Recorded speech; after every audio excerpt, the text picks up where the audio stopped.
Hello friends, welcome to our YouTube channel edu world. तो friends, आज की class में हम करने वाले हैं इकोनॉमिक्स के कुछ क्वेश्चन जो कि एग्ज़ाम के दृष्टिकोण से बहुत ही महत्वपूर्ण रहने वाला है। ठीक है, तो चलिए देखते हैं आज की अपनी क्लास। पहला क्वेश्चन है, निम्नलिखित में कौन सी आर्थिक गतिविधि नहीं है। आर्थिक गतिविधि बतलाना है कि इसमें से जो है कौन सी नहीं है। तो स्वैच्छिक समाज सेवा जो है ये आर्थिक गतिविधि नहीं है। ठीक है, जबकि खेती परिवहन सेवा है, ये भी याद रखिएगा। नेक्स्ट है, भारत की अर्थव्यवस्था किस प्रकार की है। तो भारत की जो अर्थव्यवस्था है ये मिश्रित अर्थव्यवस्था है। इसका करेक्ट आंसर क्या हो जाएगा, सी नंबर हो जाएगा। नेक्स्ट क्वेश्चन देखते हैं। नेक्स्ट क्वेश्चन है, निम्नलिखित में कौन सही ढंग से बताता है कि भारत जो है एक अविकसित अर्थव्यवस्था है। तो इसमें से बतलाना है कि कौन सा जो है ये बतलाता है कि भारत जो है एक अविकसित अर्थव्यवस्था है।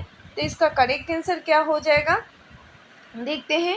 आय का असमान वितरण, और फिर उच्च निर्भरता अनुपात, और इसमें और क्या हो जाएगा, बैंकिंग और वित्तीय क्षेत्र में बदलाव हो जाएगा। ठीक है, यानी कि इसका करेक्ट आंसर जो होगा बी नंबर हो जाएगा। नेक्स्ट है, पूंजीवादी अर्थव्यवस्था की मौलिक विशेषता है। पूंजीवादी अर्थव्यवस्था की मौलिक विशेषता क्या है। तो इसकी विशेषता जो है उत्पादन के साधनों का निजी या निजी स्वामित्व है। ठीक है, इसका करेक्ट आंसर डी नंबर हो जाएगा। नेक्स्ट है, निम्नलिखित में कौन सी विशेषता यह दर्शाती है कि भारतीय अर्थव्यवस्था जो है विकासशील श्रेणी में है। इसमें बतलाना है कि कौन सी ये विशेषता जो है दर्शाती है कि भारतीय अर्थव्यवस्था जो है विकासशील श्रेणी में है। तो इसका करेक्ट आंसर क्या हो जाएगा, व्यवसाय मुख्य रूप से कृषि है, बिल्कुल सही है। और सेकंड क्या है कि छिपी हुई बेरोजगारी, ये भी सही है। और थर्ड क्या है कि मानव पूंजी की खराब गुणवत्ता, ये भी सही है। और प्रोटीन का प्रति व्यक्ति उच्च सेवन, ये गलत है, यानी कि हमारा करेक्ट आंसर क्या हो जाएगा, डी नंबर हो जाएगा। 1, 2 और 3 जो है सही दिया गया है। ठीक है, नेक्स्ट क्वेश्चन देखते हैं। नेक्स्ट है, भारत में सेवा क्षेत्र में यूपीपीएससी शामिल है। इसमें बतलाना है। तो इसका करेक्ट आंसर क्या हो जाएगा, परिवहन एवं संचार तथा होटल, यानी कि इसका बी नंबर करेक्ट आंसर हो जाएगा। नेक्स्ट है, भारत में सार्वजनिक क्षेत्र के कार्यों के संदर्भ में निम्नलिखित में से कौन सा कथन जो है सही है। तो इसका करेक्ट आंसर हो जाएगा डी नंबर, सभी सही है। सार्वजनिक उपयोगिता, संसाधन उपलब्ध कराना, सामाजिक एवं आर्थिक ऊपरी पूंजी का निर्माण करना, क्षेत्रीय और क्षेत्रीय विकास में संतुलन सुनिश्चित करना तथा समतावादी लक्ष्यों को आगे बढ़ाना है। ठीक है, नेक्स्ट देखते हैं। नेक्स्ट है, सेवा क्षेत्र की उच्च वृद्धि के लिए निम्नलिखित में से कौन से कारक जो है जिम्मेदार है। कौन सा कारक जिम्मेदार है। तो इसका भी करेक्ट आंसर डी हो जाएगा, उपयुक्त सभी।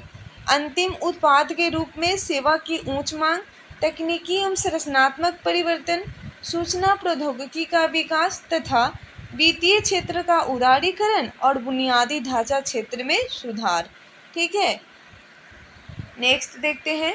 नेक्स्ट है, अर्थशास्त्रियों के निम्नलिखित में से किस वर्ग ने बाजार अर्थव्यवस्था को परिभाषित किया और उसका पुरजोर समर्थन किया। तो इसका करेक्ट आंसर हो जाएगा 9 नंबर का डी नंबर, एडम स्मिथ और रिकॉर्ड जेके गैलब्रेथ ने किया था। ठीक है, D number is a correct answer. Next है, समष्टि अर्थशास्त्र के अंतर्गत किन किन आर्थिक मुद्दों को जो है सम्मिलित किया जाता है। इसमें क्वेश्चन में पूछा गया है कि समष्टि अर्थशास्त्र के अंतर्गत जो है किन किन आर्थिक मुद्दों को सम्मिलित किया जाता है। तो ये इसका करेक्ट आंसर क्या हो जाएगा, डी नंबर हो जाएगा, सभी को। राजकोषीय नीति, मौद्रिक नीति, मुद्रास्फीति एवं अस्फीति, सरकारी बजट, सभी को सम्मिलित किया जाता है, यानी कि इसका करेक्ट आंसर डी नंबर हो जाएगा। नेक्स्ट है, वस्तु की मांग किसको निर्दिष्ट करती है। वस्तु की मांग पूछा गया है कि किसको निर्दिष्ट करती है। तो इसका करेक्ट आंसर हो जाएगा, किसी विशिष्ट समयावधि के दौरान किसी निश्चित कीमत पर मांगा गया परिमाण को ये निर्देशित करती है। ठीक है, D number is a correct answer. Next है अपवादिक मांग वक्र, वह है जिसकी ढाल कैसी होती है, तो इसका करेक्ट आंसर हो जाएगा दाहिनी और अधोमुखी है। ठीक है, अपवादिक मांग वक्र जो है उसकी क्या है, उसकी ढाल जो है दाहिनी और अधोमुखी है। नेक्स्ट है भारत के असंगठित क्षेत्र के बारे में निम्नलिखित कथनों में से कौन से जो है सही है। इसमें बतलाना है कि भारत के जो असंगठित क्षेत्र है उनके संदर्भ में कौन सा कथन जो है सही है। तो देखते हैं इसका करेक्ट आंसर क्या होगा। इसका करेक्ट आंसर हो जाएगा बी नंबर, 1, 3 और 4 दिया गया है। एक क्या है, संगठित क्षेत्र की तुलना में इस क्षेत्र में श्रमिकों की संख्या अधिक है। ठीक है, और फिर क्या है 3 नंबर, वे सामान्यतः श्रम संघों में संगठित नहीं है और श्रमिक सामान्यतः सीमित दिनों के लिए नियुक्त होते हैं। ठीक है, यानी कि इसका करेक्ट आंसर हो जाएगा बी नंबर, 1, 3 और 4। नेक्स्ट है निम्नलिखित कथनों पर विचार कीजिए। इसमें कथन दिया गया है, इस पर विचार करके बतलाना है। एक संकल्पना के रूप में मानव पूंजी निर्माण की बेहतर व्याख्या जो है उस प्रक्रिया के रूप में की जाती है जिसके द्वारा देखते हैं क्या होता है इसका, जिसके द्वारा देश के लोगों को ज्ञान कौशल स्तरों और क्षमताओं में वृद्धि हो पाती है और अगोचर धन का संचय हो पाता है। ठीक है, ये दोनों सही है, 2 और 4 इसमें सही दिया गया है। तो यानी कि इसका करेक्ट आंसर क्या हो जाएगा, सी नंबर हो जाएगा। नेक्स्ट है निम्नलिखित में से कौन सा उत्पादन किसी व्यक्ति की वस्तु की मांग को प्रभावित करता है। तो इसका करेक्ट आंसर क्या हो जाएगा, सी नंबर हो जाएगा। 1, 2 और 3 हो जाएगा, वस्तु की कीमत, उपभोक्ता की आय और संबंधित माल की कीमत। ठीक है, सभी जो दिया गया है सभी उत्तर सही है। ठीक है, C number is a correct answer. Next देखते हैं, नेक्स्ट क्वेश्चन है निम्नलिखित में से किन किन चीज़ों की आवश्यकता जो है वस्तु और सेवाओं के उत्पादन के लिए होती है। तो इसका करेक्ट आंसर हो जाएगा डी नंबर, उपयुक्त सभी, श्रम, भूमि, मानव पूंजी और भौतिक पूंजी सभी की जो है उत्पादन के लिए क्या होती है, आवश्यकता होती है। D number is a correct answer. Next question है नीचे दिए गए कथनों पर विचार कीजिए। यहाँ पे कथन दिया गया है, इस पे बतलाना है। ठीक है, तो इसका करेक्ट आंसर हमारा क्या हो जाएगा, ना तो 1 और ना ही 2, दोनों में से कोई भी कथन सही नहीं है। चलिए देखते हैं नेक्स्ट क्वेश्चन, निम्नलिखित कथनों पर विचार कीजिए। यहाँ पे बतलाना है इसका करेक्ट आंसर और दिया गया है कि उपयुक्त कथनों में से कौन सा कथन जो है सत्य है, सत्य कथन बतलाना है। तो पहला जो है, जिस क्षेत्र में किसी वस्तु का उत्पादन सीधा प्राकृतिक संसाधनों का उपयोग करके किया जाता है उसे जो है प्राथमिक क्षेत्र कहा जाता है। बिल्कुल सही है, जिस क्षेत्र में किसी भी वस्तु का उत्पादन सीधा प्राकृतिक संसाधन का उपयोग करके किया जाता है उसे क्या कहते हैं, तो प्राथमिक क्षेत्र कहते हैं। ठीक है, और नेक्स्ट क्या है कि वे गतिविधियाँ जिनमें प्राकृतिक उत्पादों को विनिर्माण प्रणाली के जरिए जो है अन्य रूपों में परिवर्तित किया जाता है उसे द्वितीयक क्षेत्र के अंतर्गत रखा जाता है। दोनों सही है, यानी कि इसमें इसका करेक्ट आंसर क्या हो जाएगा, 1 और 2 दोनों सही है। C number is a correct answer. Next है नीचे दिए गए कथनों को ध्यानपूर्वक पढ़िए और क्या पूछा गया है कि उपयुक्त कथन में से कौन सा जो है असत्य है। असत्य कथन की पहचान करनी है। तो चलिए देखते हैं, पहला है तृतीय क्षेत्र की गतिविधियां उत्पादन प्रक्रिया में सहयोग नहीं करती बल्कि स्वतः ही वस्तुओं का उत्पादन करती है, सही है। और दूसरा क्या है कि द्वितीय क्षेत्र को सेवा क्षेत्र भी कहा जाता है, ये गलत है। असत्य कथन की पहचान करनी है, तो इसमें इसका करेक्ट आंसर क्या हो जाएगा, केवल 2 हो जाएगा।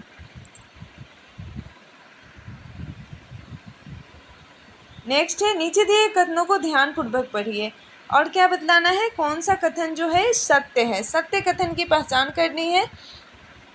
तो चलिए देखते हैं, पहला है भारत में लोगों को सबसे अधिक रोजगार जो है प्राथमिक क्षेत्र के अंतर्गत प्राप्त होता है। बिल्कुल सही है।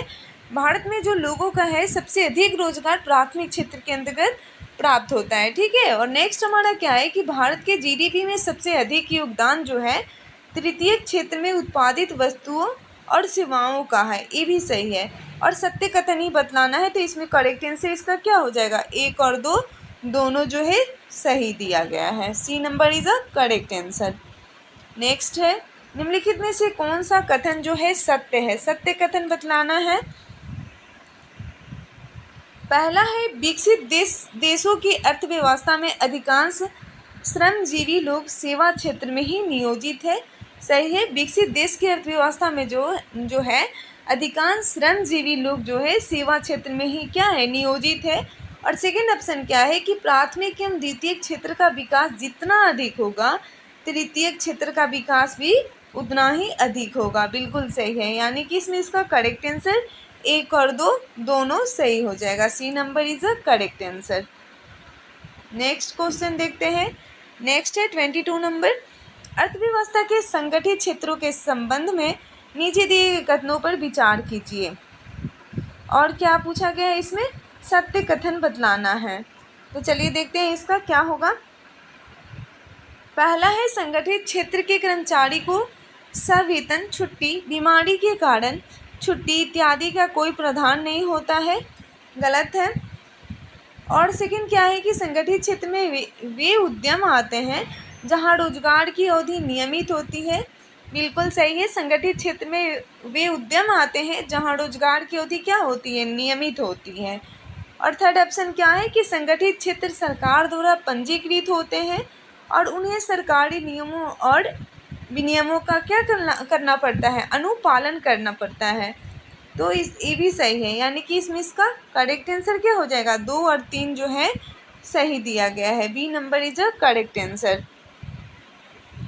नेक्स्ट है, निम्नलिखित युग्मों पर विचार कीजिए। यहाँ पे विचार करना है और बतलाना है कि कौन सा जो है सुमेलित है। पहला है स्वनियोजित। स्वनियोजित जो अपने उद्यम के स्वामी और संचालक है। बिल्कुल सही है। स्वनियोजित जो है जो अपने उद्यम के क्या होते हैं, स्वामी और संचालक होते हैं। सेकंड क्या है, संगठित क्षेत्र 10 या अधिक कर्मचारी को रोजगार देने वाले निजी क्षेत्र के प्रतिष्ठान तथा सार्वजनिक क्षेत्र होता है। संगठित क्षेत्र क्या होता है, 10 या अधिक कर्मचारी को रोजगार देने वाले निजी क्षेत्र के प्रतिष्ठान तथा सार्वजनिक क्षेत्र होता है। और अनियमित मजदूरी क्या होता है, तो दूसरे के खेतों में काम करने के बदले में प्राप्त जो होता है पारिश्रमिक होता है। ठीक है। तीनों कथन जो है सही दिया गया है। यानी कि इसमें इसका करेक्ट आंसर हो जाएगा डी नंबर। 1, 2 और 3 सभी जो है सही दिया गया है। नेक्स्ट देखते हैं। नेक्स्ट है, पूंजीवादी अर्थव्यवस्था में निवेश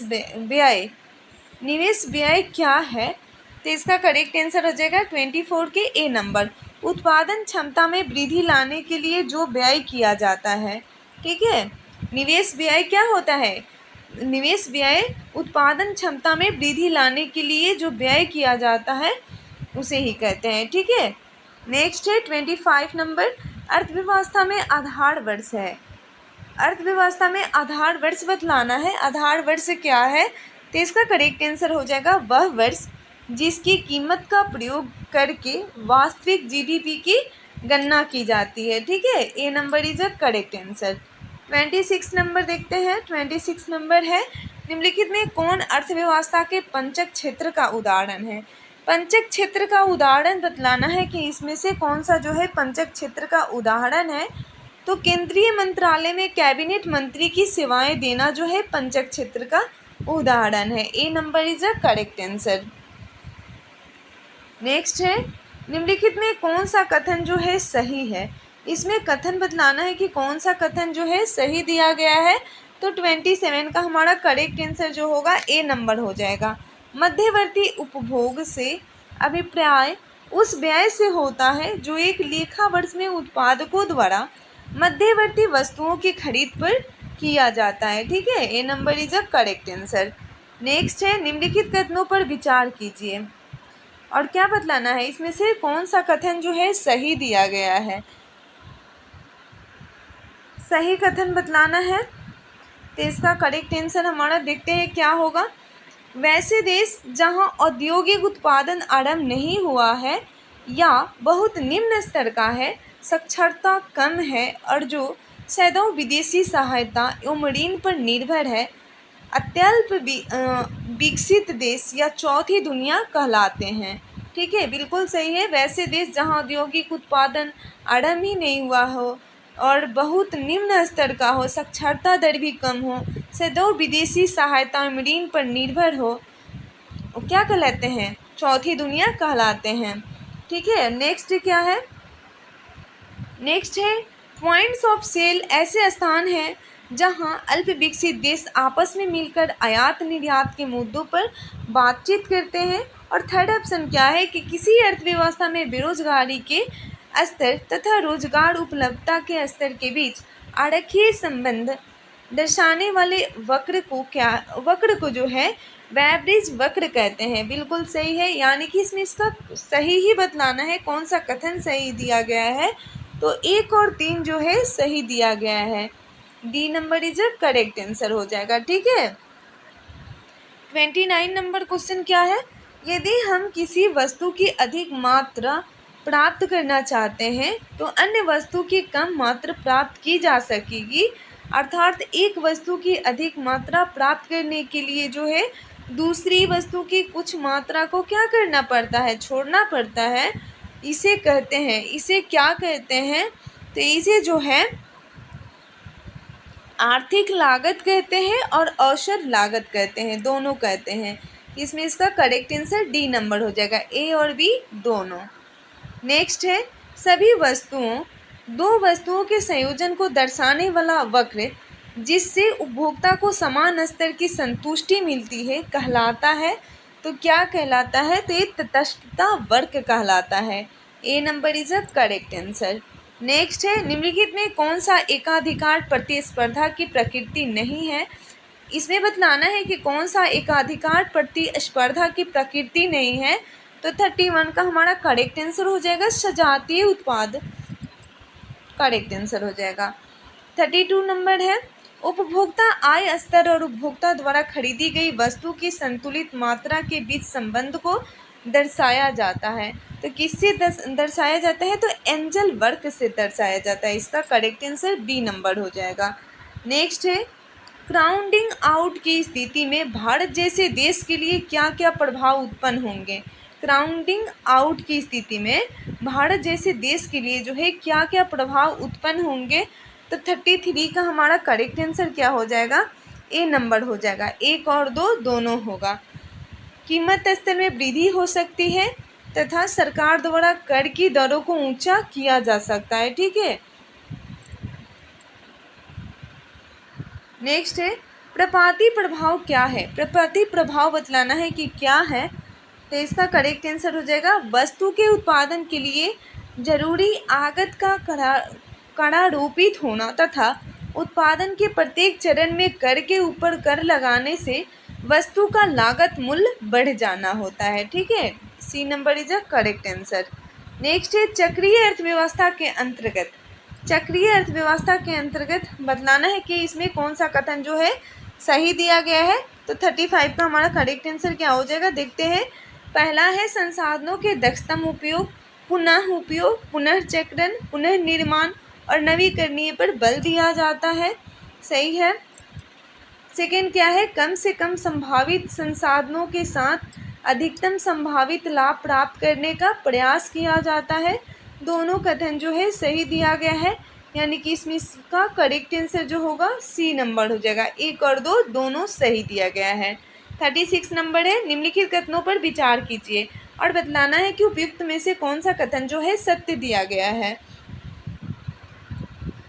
ठीक है, पहला है एडम स्मिथ स्कॉटलैंड के अर्थशास्त्री थे तथा वे आधुनिक अर्थशास्त्र के जनक माने जाते हैं। एडम स्मिथ जो है ये स्कॉटलैंड के अर्थशास्त्री थे। ठीक है, और ये आधुनिक अर्थशास्त्र के जनक माने जाते हैं, बिल्कुल सही है। नेक्स्ट क्या है कि उन्होंने 2 क्लासिकल पुस्तक the Theory of Moral Sentiments तथा an Inquiry into the Nature and Causes of the Wealth of Nations की रचना की थी। ठीक है, ये भी सही है, यानी कि इसमें इसका करेक्ट आंसर क्या हो जाएगा, 1 और 2 दोनों जो है सही दिया गया है। ठीक है, नेक्स्ट है निम्नलिखित कथनों पर विचार कीजिए और नीचे दिए गए कूट की सहायता से जो है सही उत्तर का चयन करना है। तो इसमें इसका करेक्ट आंसर जो होगा ए नंबर हो जाएगा।